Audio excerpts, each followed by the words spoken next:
Leo tunaangalia kichwa kinachosema nguvu ya maombi ya bidii. Nguvu ya maombi ya bidii.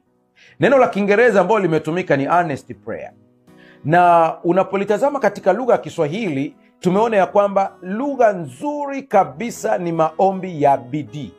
Sasa kila mtu anajua kuomba, watu wengi sana wanaomba, lakini kinacholeta tofauti ni ujuzi wa maombi.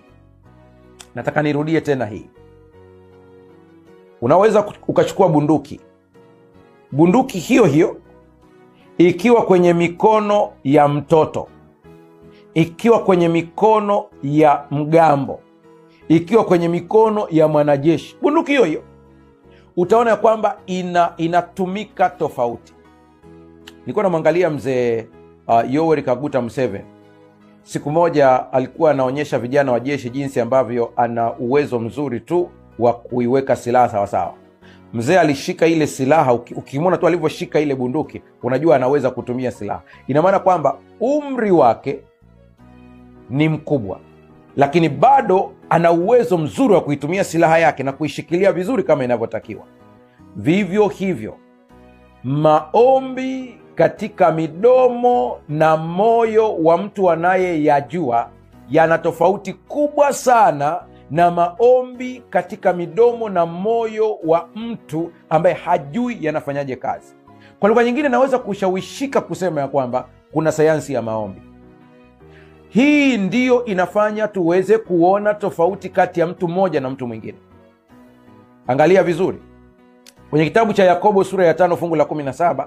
Kwa tafsiri nilionayo, utatumia tafsiri wewe ulionayo ili kusoma ili andiko vizuri. Anasema, Eliya alikuwa mwanadamu mwenye tabia sawa na sisi. Akaomba kwa bidii mvua isinyeshe, na mvua haikunyesha juu ya nchi muda wa miaka 3 na miezi 6. Sasa kuna kitu nahitaji ukitazame vizuri hapa, mwenye tabia sawa na sisi. Utaiona hapo baadaye. Mwandishi ambaye ni Yakobo anahitaji kuonyesha ya kwamba unapoona Eliya ameomba na mvua haikunyesha, haina maana kwamba Eliya ana tofauti na wewe. Watu wengi wanakosea hapa. Wanapoona mtu fulani akiomba na matokeo yakitokea, wanadhani ya kwamba yule mtu yuko tofauti na wao. Hapana, ni mtu kama wewe, anakula kama wewe, huyu mtu ana maisha kama ya kwako, lakini kuna kitu amekijua tofauti na wewe. Nimekazia kwenye vipindi vingi nikihitaji kusisimua moyo wako wa ujuzi, wa kutafuta kujua zaidi ya vile ambavyo unajua, ili uweze kuzijua hizi siri zaidi ya hapo. Mtu kama sisi, lakini ana maisha ya maombi ya kipekee. Ukiangalia tafsiri ya Mfalme James, King James Version yenyewe inasema hivi: Eliya alikuwa ni mtu wa passion, the same passion as we are. Yani ni kana kwamba anasema Eliya alikuwa ni mtu wa matamanio kama mimi na wewe, lakini huku ametumia neno mwenye tabia sawasawa na sisi. Ametumia neno tabia sawasawa na sisi. Kwa hiyo nimeweka hivi, mtu kama sisi. Unayenitazama hapo, usimuone Mungu anayejibu maombi ya watu fulani, ila muone Mungu anayejibu maombi yako. Huyu Mungu nahitaji nimlete karibu na wewe japo hayuko mbali. Nahitaji mawazo yako yamuone huyu Mungu akiwa anakuzingira. Mawazo yako yamuone huyu Mungu akiwa anakujibu sawa na watu wengine. Sitaki ujishushe hadhi na kuona uko duni kiasi kwamba uweze kujibiwa. Nahitaji uweze kuona kwamba huyu Mungu anaweza kukujibu wewe kama anavyoweza kunijibu mimi. Ibakie tu matumizi ya karama, kama vile Mtume Paulo anavyosema ya kwamba Roho Mtakatifu amegawa karama kwa watu mbalimbali. Huyu akampa hivyo matendo ya miujiza, huyu akampa imani, huyu akampa kupambanua roho, huyu akampa lugha, huyu akampa kutafsiri. Tubakie kwenye matumizi ya karama kama matumizi ya karama, lakini tujue Mungu ni wetu sisi sote. Sasa mtu kama sisi, lakini maisha ya maombi ya kipekee. Hiki ni kitu gani? Unajua, unapofikiria kuhusu Eliya, kuna picha nyingi inayokuja. Mimi nikuulize, ni picha gani zinazojitokeza akilini mwako? Hata mimi ukinitajia tu Eliya, kuna picha zinakuja akilini. Moja, nabii aliyeshusha moto. Huyu ndiye Eliya, nabii aliyeshusha moto kutoka mbinguni. Nimesoma Biblia, sijawahi kuona nabii mwingine katika Biblia ambaye aliwahi kushusha moto kutoka mbinguni kama Eliya. Namba 2, mtu asiyeogopa, ambaye haogopi kusimama mbele ya wafalme wa ovu na kuwaambia ukweli wao kuhusu matendo yao. Alikuwa hana woga huyu jamaa, ni jasiri kweli kweli. Lakini ninaposikia habari ya Eliya, ninaona mtenda miujiza aliyewazidi farasi kwa mbio na kugawanya maji ya mto. Ana spidi kubwa, si ya kawaida. Kwa hiki kinanijia kwenye akili yangu, ndiyo, Eliya alifanya mambo haya yote, lakini Yakobo sura ya 5 fungu la 17 inatufunulia siri nyuma ya nguvu zake. Inasema Eliya alikuwa mwanadamu mwenye tabia sawa na sisi. Nahitaji nitulia hapa ili uanze kuiangalia tabia yako. Anza kujiangalia tabia yako wewe kama wewe. Tabia ya kupanda na kushuka, imani ya kupanda na kushuka. Leo unajisikia wa kiroho, kesho unajisikia uko down. Leo unajisikia mtu wa imani, lakini wakati mwingine unakumbwa na mashaka. Baadhi ya watu wamechukulia hili kama ni jambo ambalo linaweza kuwarudisha nyuma kiroho, lakini kwambie, mashujaa wa imani wote unaowafahamu walikuwa hivyo hivyo. Mtazame Petro. Petro leo anaonekana akiwa mwenye nguvu, kesho anamkuta ni dhaifu. Petro huyu anamwambia Yesu, Bwana, kama ni wewe niamuru nije kwako. Anatembea juu ya maji kwa imani akiwa anamtazama Yesu. Haikupita hata dakika nyingi, pale pale Petro anapoona upepo anaogopa, anaanza kuzama. Anamkumbuka Yesu, anampigia kelele tena. Yesu anamshika mkono, Petro anaanza kutembea tena. Petro huyu ndiye ambaye siku moja Yesu wakati anauliza wanafunzi wake, watu wananiona ya kwamba mimi ni nani? Wananisemaje huko nje? Kila mmoja akasema, we ni Eliya, mwingine Yohana amefufuka. Petro huyu ndiye anasema, wewe ni mwana wa Mungu aliye hai. Yesu anamwambia, damu na nyama haijakufunulia isipokuwa Baba yangu aliye mbinguni. Kwa lugha nyingine, Petro, umeongea na Baba, ndio amekuambia. Na anaongea kana kwamba anaambia wanafunzi wengine wote, mmetumia akili zenu wenyewe, lakini Petro ameongea na Baba akapata mafunuo. Dakika chache baadaye Yesu huyu anamkemea Petro, anamwambia, nenda nyuma yangu Shetani. Huyu aliyefunuliwa na Baba sasa hivi amekuwa Shetani. Unaweza ukanitazama ukasema, mchungaji, kwa hiyo unamaanisha nini hapa? Ninamaanisha sitaki Shetani atumie udhaifu wako kukukatisha tamaa, ukaenda mbali na Mungu, ukadhani Mungu hawezi kutenda miujiza katika maisha yako. Eliya alikuwa mwanadamu wa namna moja nasi, mwenye tabia sawa na sisi. Ukisoma kwenye kitabu cha Wafalme wa Kwanza sura ya 19 fungu la 4, utaona kwa kina kile ambacho kinaelezewa pale, kwamba Eliya aliwahi kumwomba Mungu amtoe uhai wake. Ndiyo, ikiwa kuna wakati ulijiliwa na wazo la kujiua, Eliya ni kwa vile tu hakutaka ajiue, alitaka Mungu ndiye amuue. Kwa kama kuna wakati uliwaza ya kwamba utoke hapa duniani, maisha yamekuwa ni magumu, Eliya alikuwa kama wewe. Ni nabii ambaye alifikia kiwango cha kuwaza Mungu amtoe uhai wake. Kwa kama kuna shida ambayo unaipitia mpaka unawaza kwamba usingelikuwepo duniani, hilo wazo halizuii utendaji wa Mungu kama tu utatubu na kurudi kwenye mstari. Eliya alikuwa mtu wa namna moja nasi. Anaposema alikuwa na tabia sawa na sisi, hizi ndizo tabia za Eliya. Sasa muone Eliya kama mtu ambaye kuna wakati naye alikuwa anakata tamaa hivyo hivyo. Nguvu ya Eliya haikutokana na yeye ni nani, bali jinsi alivyokuwa akiomba. Hii sentensi ni muhimu, nataka ingie kwenye akili yako sasa hapa. Nguvu ya Eliya haikutokana na yeye alikuwa nani, ila alivyokuwa akiomba. Unajua, hata wakati nikiombea watu, wakati mwingine mtu anaweza akadhani kwamba Mungu ananisikia kwa vile mimi ni mchungaji. Hapana, usije ukachanganya mafaili hapa. Kwenye hoja ya utendaji wa Mungu hakuna cheo. Kuna mtu anayesimama kama mtu. Eliya hakujibiwa kwa sababu alikuwa ni Eliya. Eliya alijibiwa kwa sababu alijua namna ya kuomba. Na hapa ndipo tunaanza kuingia ndani kabisa, tuone kile ambacho kimeendelea katika maisha ya Eliya. Sikia, nguvu ya Eliya, narudia tena, haikutokana na yeye ni nani, bali alivyokuwa akiomba. Hakuomba tu, aliomba kwa bidii na mbingu zikasikia. Kuna kitu kinaitwa bidii ambacho lugha ya mkoloni ameita earnest prayer. Kwa hiyo Eliya aliomba kwa bidii. Sasa hii bidii ni ya namna gani? Kuna jambo la kushangaza hapa ambalo inatakiwa tuanze kulitazama kwa makini. Sikiliza, nguvu hiyo hiyo inapatikana kwako wewe. Unanitazama sasa hivi, hii nguvu hii ambayo ilikuwa kwa Eliya iko ndani yako.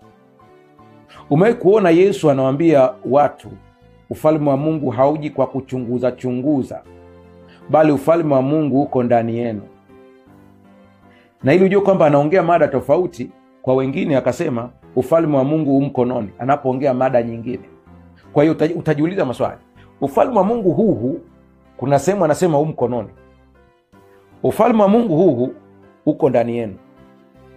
Sehemu nyingine anasema ombeni mkimwambia Mungu ufalme wako uje. Kwa hiyo kuna saa ufalme wa Mungu unakuja. Ni kana kwamba ufalme wa Mungu upo kwenye dimension tatu. Upo katika mitazamo mitatu. Inategemea umeangalia mtazamo upi. Ni kwa sababu mtu akimwona Mungu katika sura moja tu ya hukumu, hawezi kumwona Mungu katika sura ya rehema.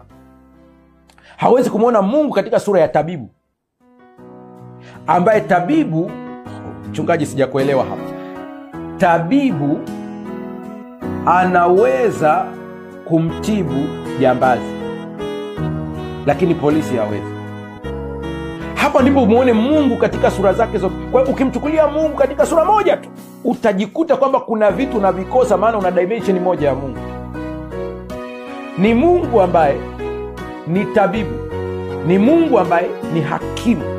Ona katika dimension zote. Sasa sikia vizuri hapa. Nguvu ya ufalme wa Mungu iko ndani yako, na nguvu ya ufalme wa Mungu ipo mkononi. Na ufalme wa Mungu uje ni matukio matatu tofauti, inategemea unahitaji utumie lipi. Mungu tunayemtumikia anaishi ndani yako, lakini taratibu za kidini na mifumo yake imetufanya tumwone Mungu anaishi mbali. Hata ukisoma ile sentensi Baba yetu uliye mbinguni, unaanza kuwaza habari ya makao yake anapokaa. Lakini Daudi anasema niende wapi nijifiche na uso wako? Hata nikienda kuzimu upo. Tunaye Mungu ambaye yuko pote wakati wote, omnipresent, yuko pote wakati wote. Kwa hiyo hata wakati mwingine ukiomba, unaweza ukaomba hivi, Mungu uliyeko ndani yako. Unaweza ukaomba hivyo kabisa, maana yuko ndani yako. Tunaposema kwamba Baba yetu uliye mbinguni, tunamaanisha position ya uwepo wake, ya kwamba hakuna kilicho juu yake. Hiyo ndio maana, hiyo ndio dimension moja wapo.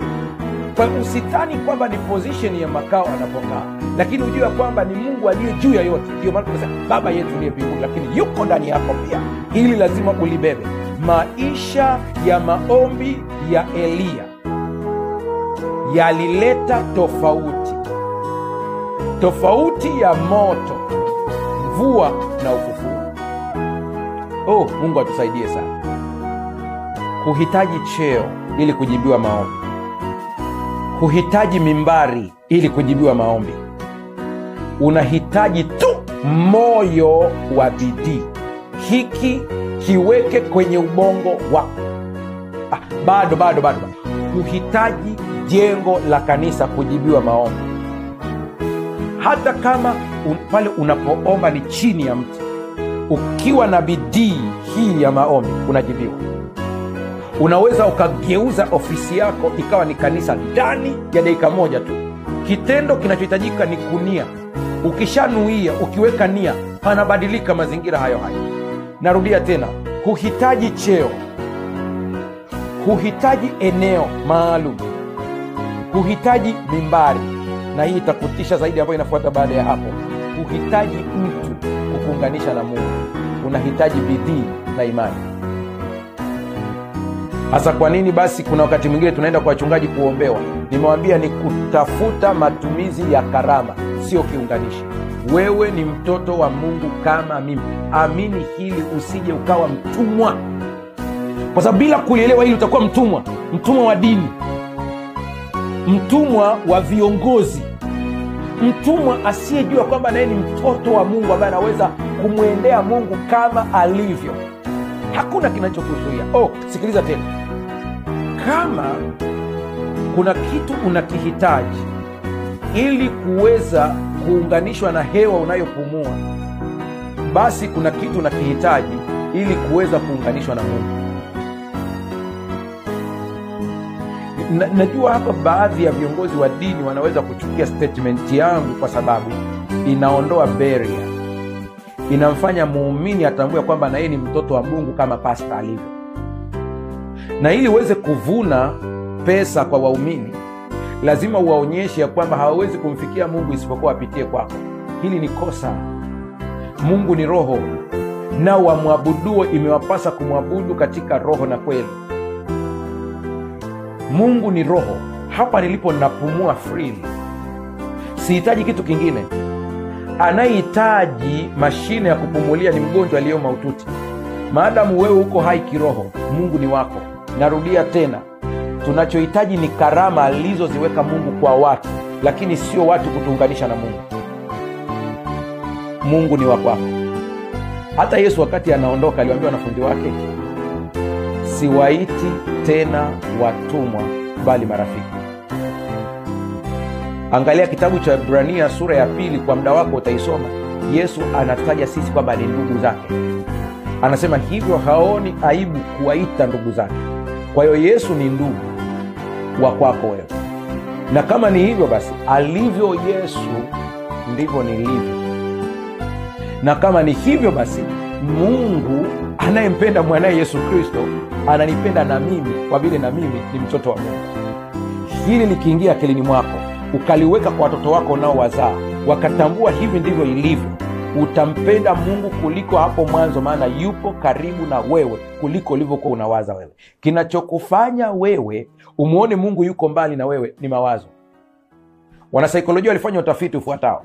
Wanandoa ambao wanaongea kwa sauti kubwa sana wakati wanapojadiliana jambo, mmoja anaongea kwa sauti ya juu sana wakati mwingine yuko hapa.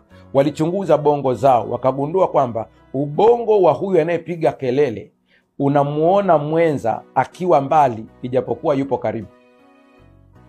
Kwa hiyo ndio maana anapiga kelele kabisa, wewe unisikii, wewe umekuwa hivi, unisikilize. Yani kwa sababu anamuona yuko mbali. Kwa hiyo yuko mbali mentally, japo physically yupo karibu. Ukiona mtu anampigia kelele Mungu wake yuko mbali, haina maana yuko mbali kiukweli, yuko mbali mentally, yuko mbali kwenye akili. Mungu atusaidie sana. Hebu tuangalie maisha ya maombi ya Elia ambayo yana matukio kadhaa yafuatayo. 1, moto; 2, mvua; 3, ufufuo. Inabeba vitu hivi vitatu Elia.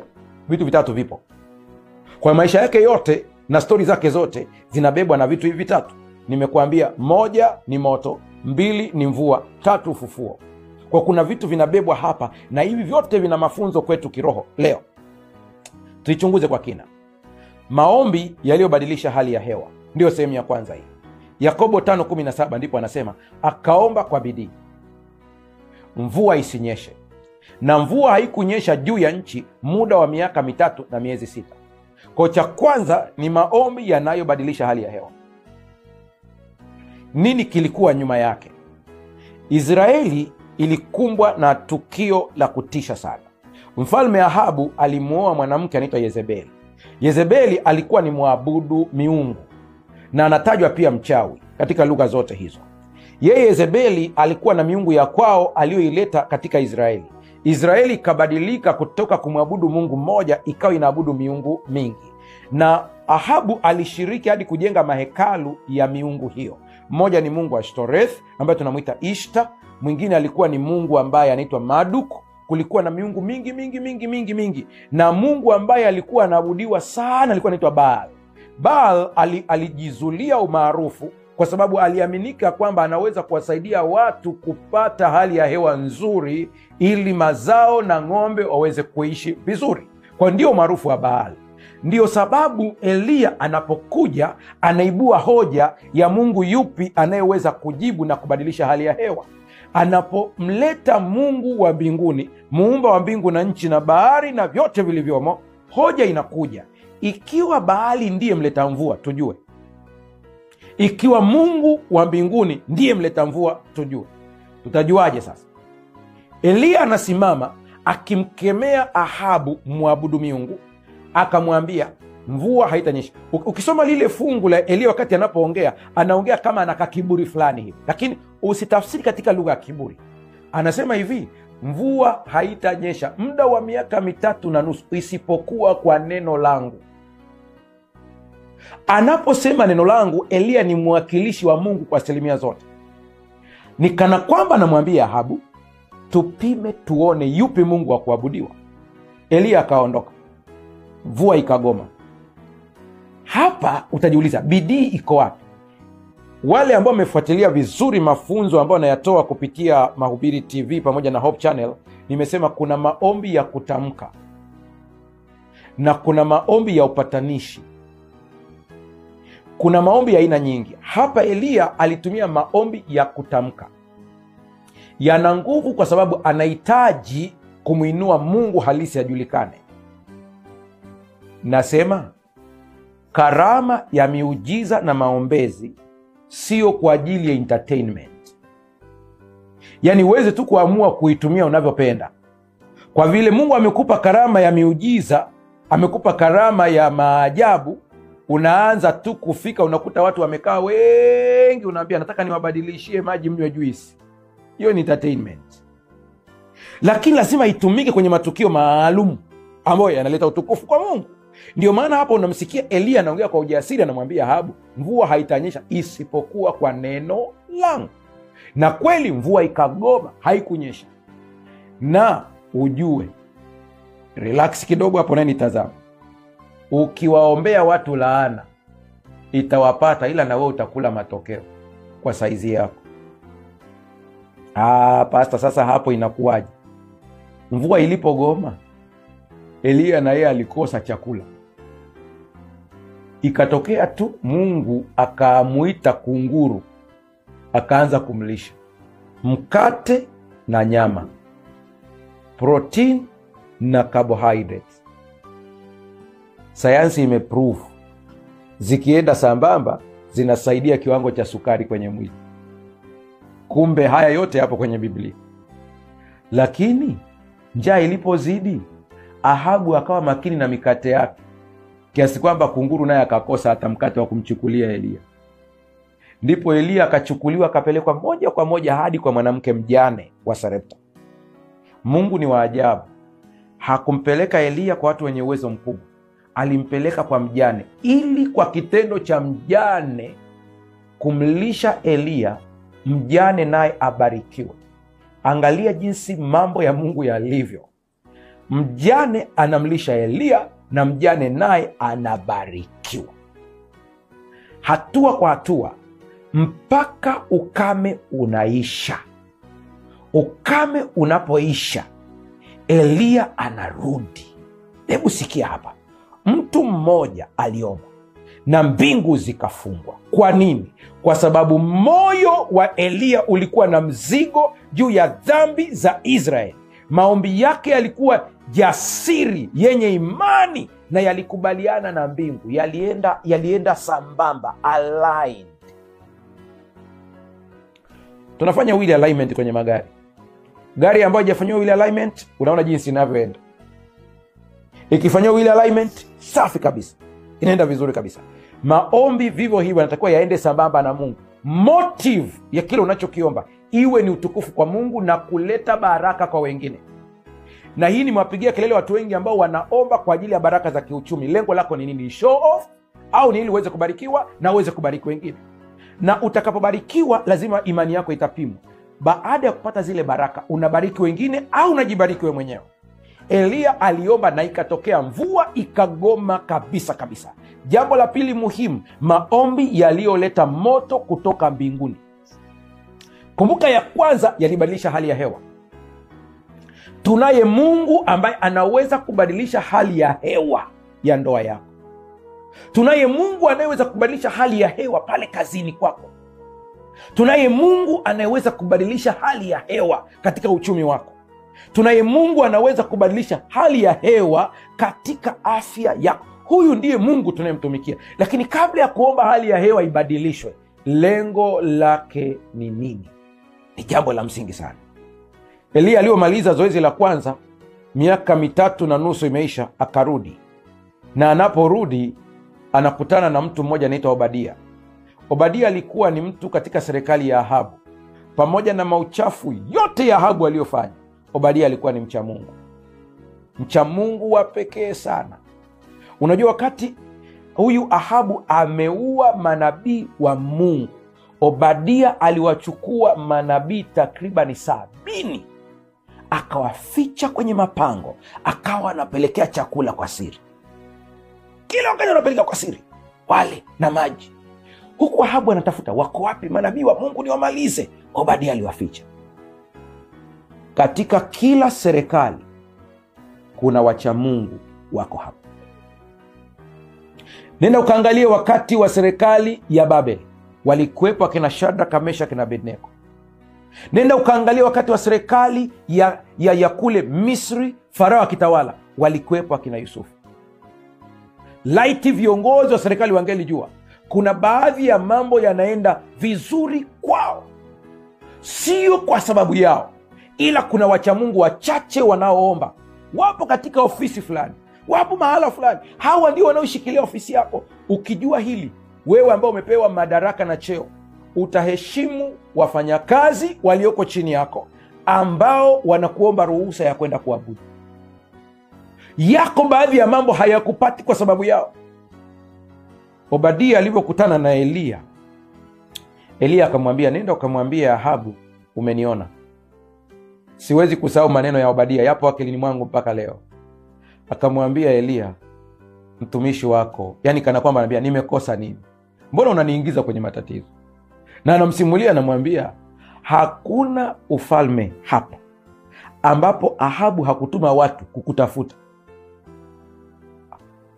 Wewe nitazame vizuri, wewe ambaye umebahatika kuwa na televisheni yako leo na ambao unasikia kwa njia ya redio, nisikilize vizuri. Eliya alikuwa sehemu ambayo analishwa na kunguru, lakini Ahabu alikuwa bize kutuma watu kwenye falme mbalimbali ili kumkamata Eliya. Mungu anaweza kukuficha, haijalishi maadui zako wanakutafuta kiasi gani.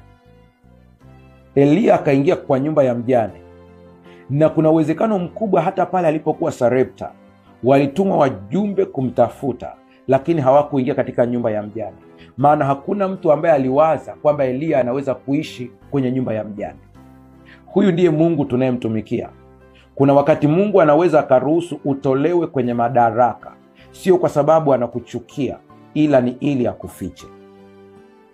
Kuna wakati Mungu anaweza kuruhusu ukakosa tripu za ofisini, wamepeana tripu zao wanaofahamiana, Mungu akawafunga macho na wewe usikumbukwe, usilalamike. Wakati mwingine Mungu anaruhusu matukio hayo ili akufiche, usionekane. Obadia anamwambia, hakuna ufalme ambapo Bwana wangu hakutuma watu ili kukutafuta. Sasa anamwambiaje? Unahitaji niende kumwambia mfalme kwamba nimekuona.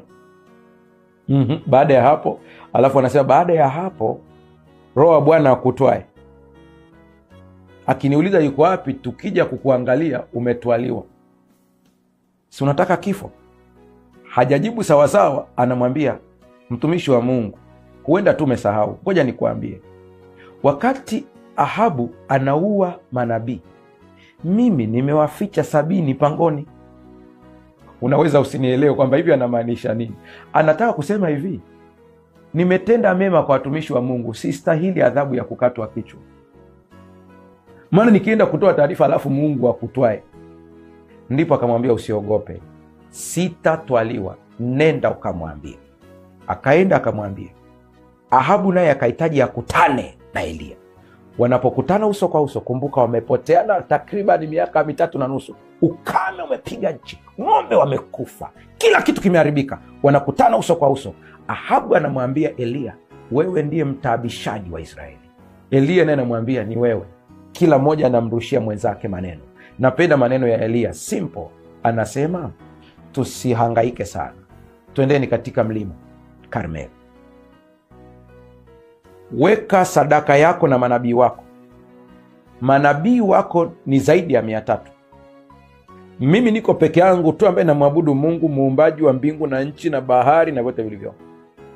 Wao wakatoe sadaka yao na mimi nitatoa, ili tuue mzizi wa fitina. Mungu atakayejibu kwa moto, ikajulikane leo ya kwamba huyo ndiye Mungu. Unajua manabii wa Baali waliomba, wakajikatakata. Elia naye akawa na wakebehi, anawaambia ongezeni maombi, kazana, labda amelala.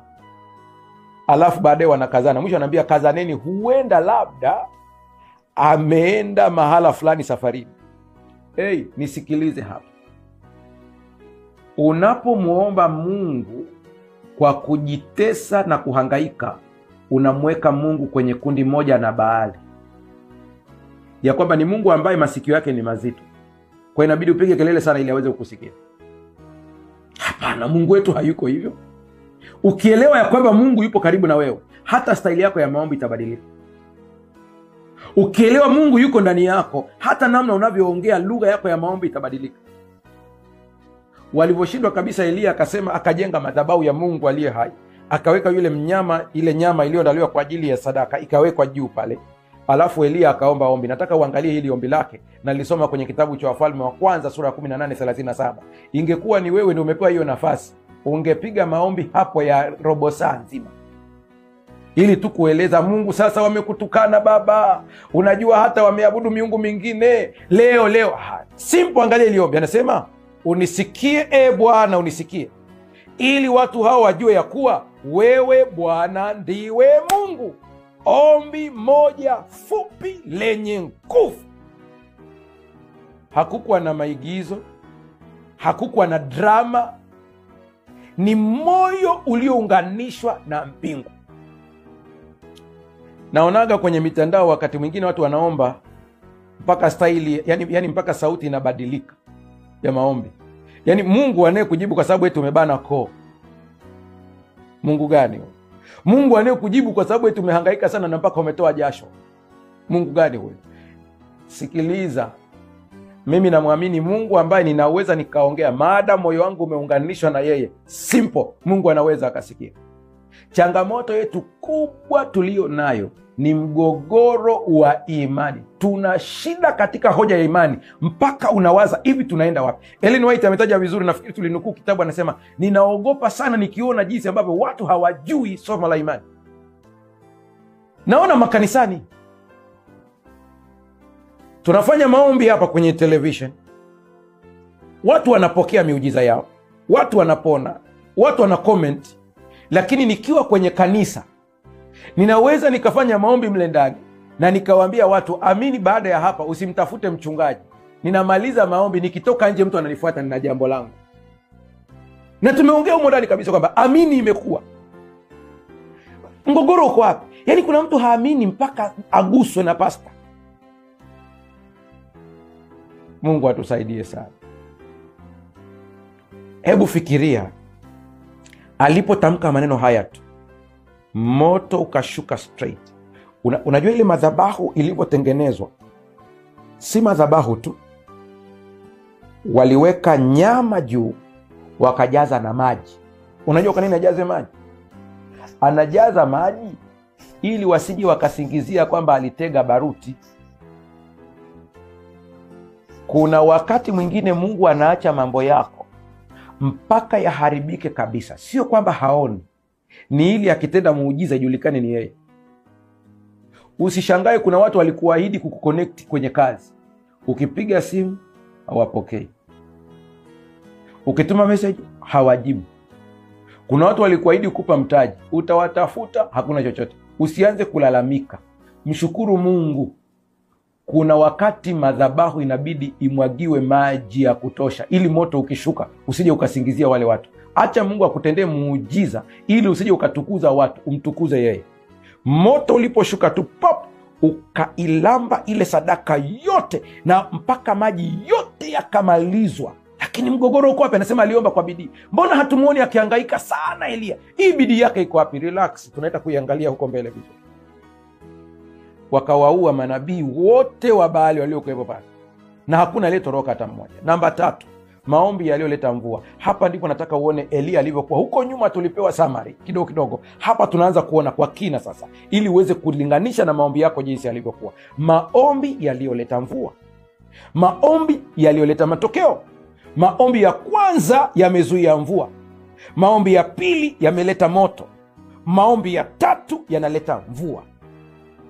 Eliya huyu mmoja, na ukimtazama maisha yake katika manabii ambao walikuwa hawana hela, Eliya alikuwa na kanguo kake kamoja, akikavaa hako watu walishamkariri. Yaani hata watoto ukiwauliza kama unamtafuta Eliya hujui alikatiza wapi, unaweza ukauliza watoto barabarani, mmemuona Eliya akipita hapa?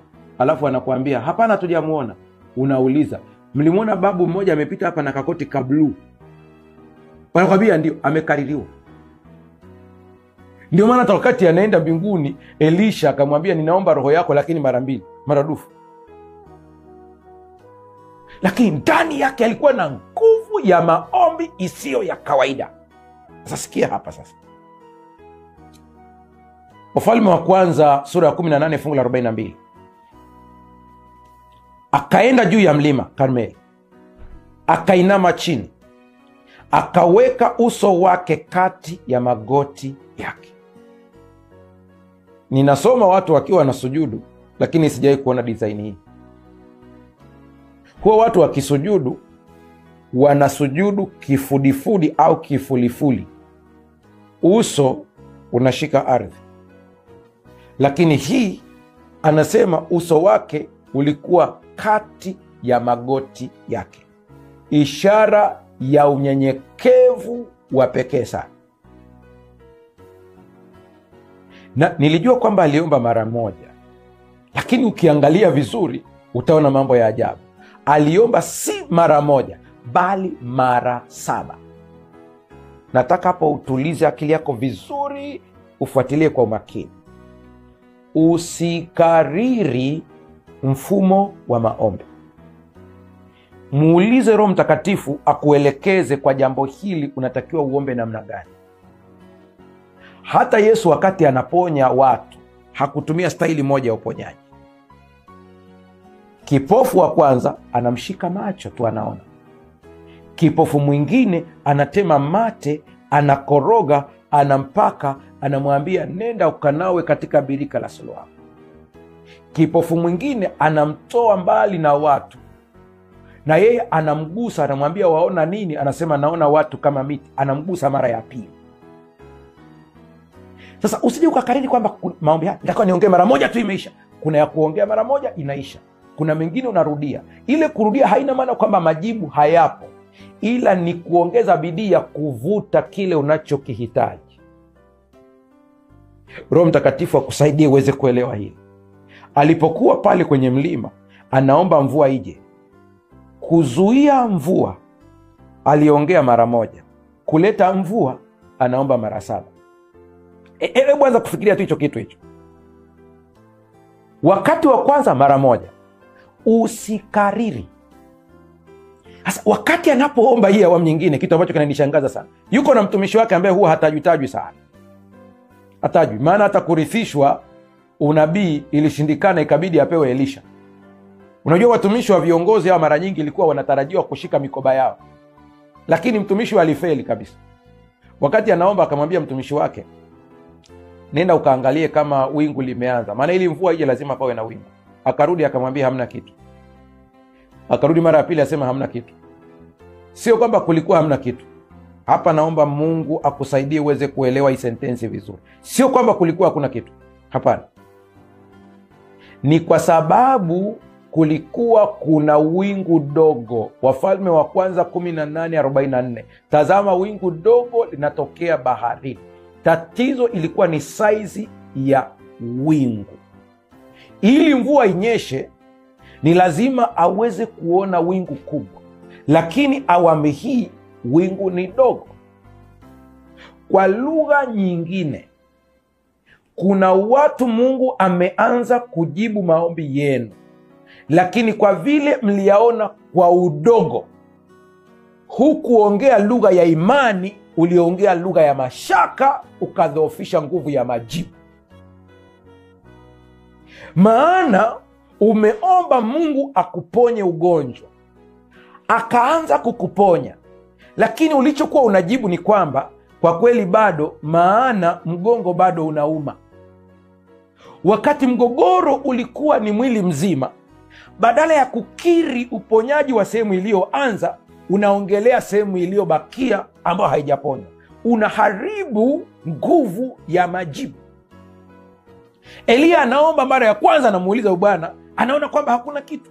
Lakini mara alipompa majibu Eliya ya kwamba kuna wingu dogo kama kiganja, Eliya akaongea maneno ya imani, akasema, wahi, kimbia haraka sana ukamwambie Ahabu aondoke, maana hiyo ni mvua kubwa sana. Yuko mtu ambaye unahitaji mtaji wa biashara, tageti yako ni milioni 10, mkononi una 100,000, lakini huoni ya kwamba Mungu anaweza kuifanya 100,000 kutenda kazi ya milioni 10. Kila unaposema sina mtaji, nina 100,000 tu, unadhoofisha majibu ya maombi. Leo utubu na kubadilika. Sikiliza, kwa nini maombi ya bidii yanafanya kazi? Ni swali la msingi sana. Maombi ya bidii yanafanya kazi. Kwa nini yanafanya kazi? Huu ni mwitikio wa kimbingu. Kwa nini maombi ya kawaida yafanyi kazi? Yesu alitoa mfano wakati anapoongelea habari ya maombi ya bidii. Akawaambia wanafunzi wake, ni yupi ambaye jirani yake atamgongea mlango au dirisha lake wakati wa usiku, akimwambia, ninaomba unipatie mkate kwa ajili ya mgeni aliyenitembelea? Anasema, lakini huyu ambaye anaombwa mkate agome kuamka kwa sababu anakereka, amelala kitandani, hawezi kuamka. Anasema huyu muombaji akiendelea kumuomba sana, ndipo huyu ambaye anaambiwa atoe mkate na hataki kwa sababu kuna baridi, amejifunika blanketi. Anasema huyu anayeomba atakapoendelea kumkera sana, anayeombwa mkate ataamka kumpa mkate, si kwa sababu ana lengo la kumpa mkate au nia kumpa mkate, ila kwa sababu anakerwa na huyu mtu anayemgongea dirishani. Namna nyingine ni hii. Yesu anahitaji kusema ya kwamba huyu mtu atakuja kutoa mkate si kwa sababu anapenda, ila kwa sababu ya kuogopa kero. Ndipo Yesu akawageukia wanafunzi wake akawaambia, je, si zaidi Baba yenu aliye mbinguni? Hana maana Mungu anakerwa, ila anamaanisha kuna baadhi ya mambo ili yatokee lazima tuendelee kupush. Nakupa mfano mwingine ili uweze kunielewa vizuri. Danieli akaomba muda wa siku 21, amefunga. Siku ya kwanza alipotia nia ya kuomba, majibu yalitolewa siku ya kwanza, lakini hadi kumfikia siku 21. Usiache kuomba kwa ajili ya mtoto wako. Usiache. Hata kama huoni mabadiliko leo, endelea kuomba. Usiache kuomba kwa ajili ya mume wako. Hata kama huoni mabadiliko leo, endelea kuomba. Usiache kuomba kwa ajili ya mke wako. Hata kama huoni mabadiliko leo, endelea kuomba. Usiache kuomba kwa ajili ya biashara yako. Hata kama unaona kwamba kila ukiomba inazorota, usiache kuomba. Mungu anakuja kukuletea baraka ambayo italipa mpaka yote yaliyopita. Usiache kuomba. Yako baadhi ya maombi inakubidi uendelee kupush, inakubidi uendelee kuomba, inakubidi uendelee kuongea na Mungu, inakubidi uendelee kuongea na Mungu katika lugha ya imani. Kwa nini maombi ya bidii yanafanya kazi? Namba 1, yanakubaliana na mapenzi ya Mungu. Wakati fulani unapoendelea kuomba ni kwamba unabadilisha maisha yako yapelekane na kile ambacho Mungu anahitaji. Lakini jambo lingine, wakati unapoendelea kuomba, unapoendelea kupush, unaendelea kujenga nguvu ya kuvuta majibu, kama vile Eliya alivyoendelea kuomba, kiasi kwamba malaika ambaye alikuwa anazuiliwa kuleta majibu akatumwa mkuu mmoja wakuu wa mbele, akaja kumkamata mfalme wa Uajemi ili majibu yaletewe, yaje moja kwa moja. Huwezi kujua kuna kitu gani kinaendelea katika maisha yako ya majibu, inakubidi uendelee kuomba. Kwenye kitabu cha Yohana wa kwanza sura ya 5 fungu la 14 anasema, na huu ndio ujasiri tulio nao kwake, ya kuwa tukiomba kitu sawasawa na mapenzi yake atusikia. Maombi ya bidii si kuhusu kutimiza mapenzi yetu binafsi, bali ni kuhusu kutafuta na kuomba kulingana na mapenzi ya Mungu.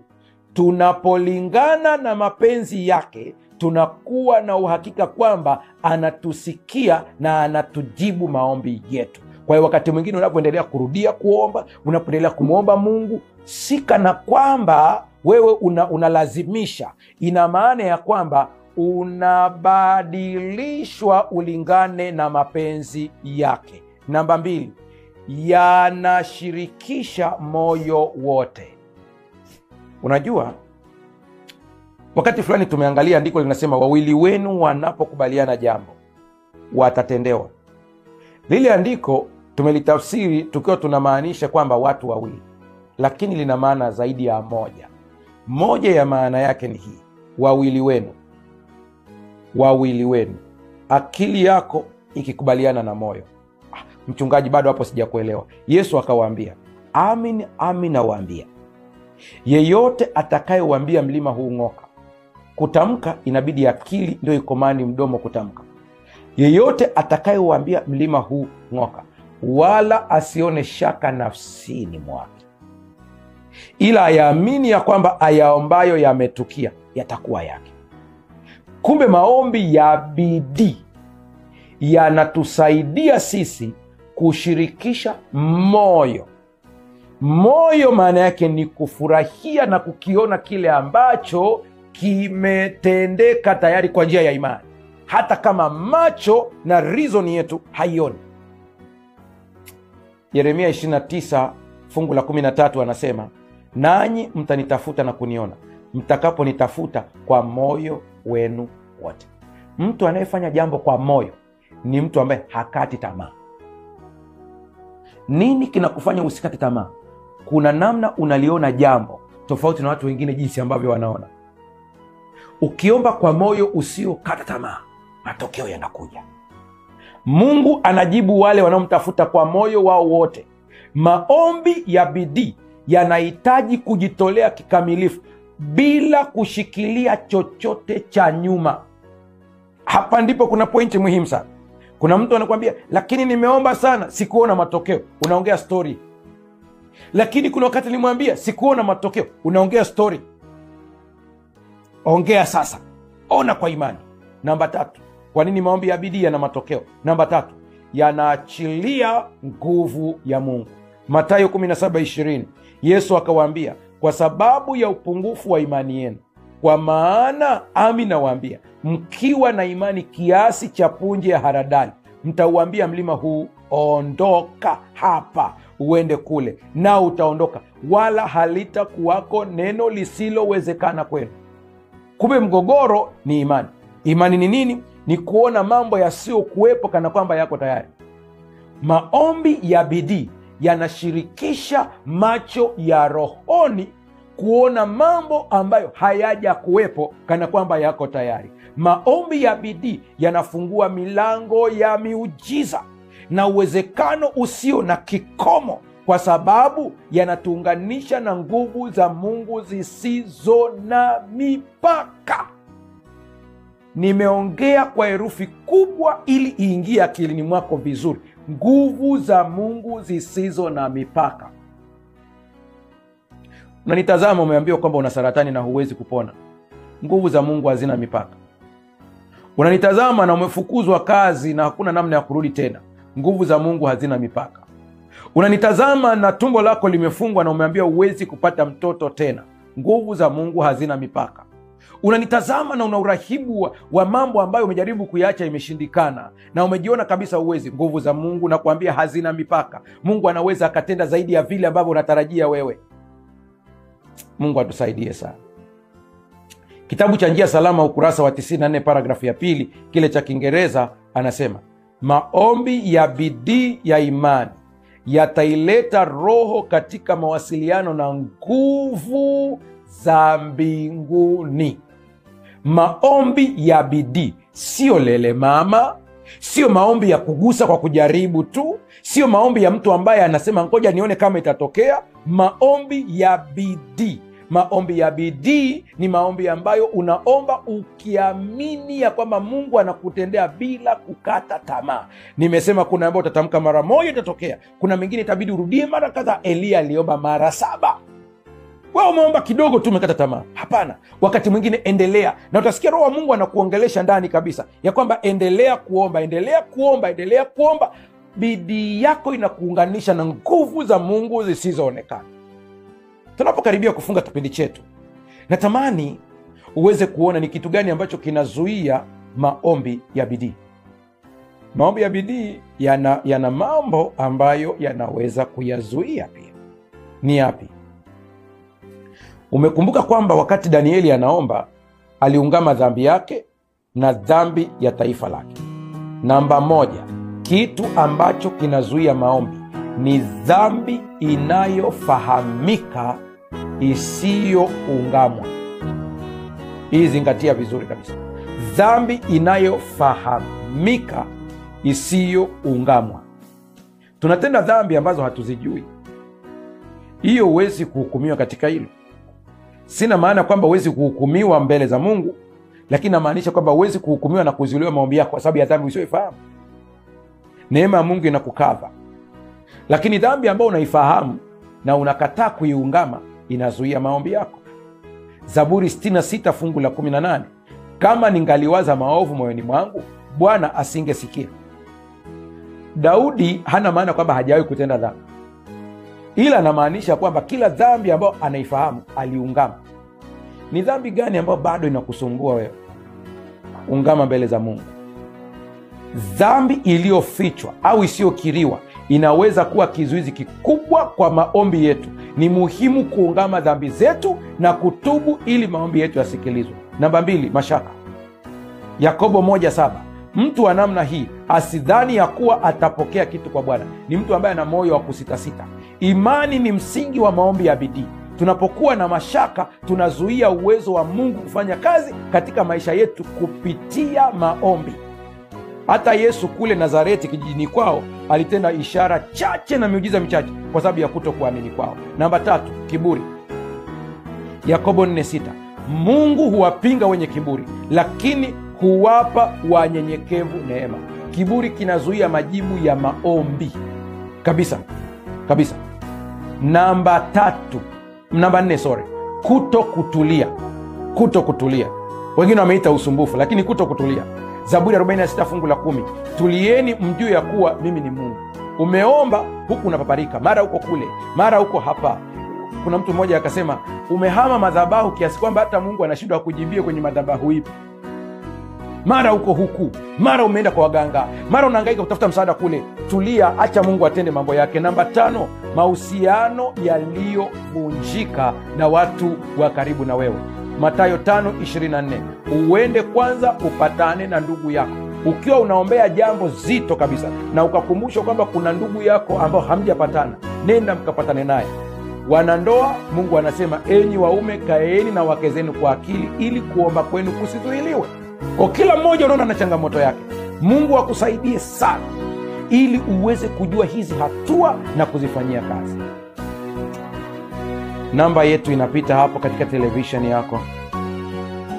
Tunapokwenda katika maombi, endelea kutuma maombi yako. Yesu aliomba maombi ya bidii. Yesu mwenyewe aliomba maombi ya bidii pale Getsemani. Aliomba kwa bidii. Aliomba kwa bidii usiku kucha. Yakobo alishindana na Mungu usiku kucha. Hayo ndio maombi ya bidii. Akasema sikuachi mpaka unibariki.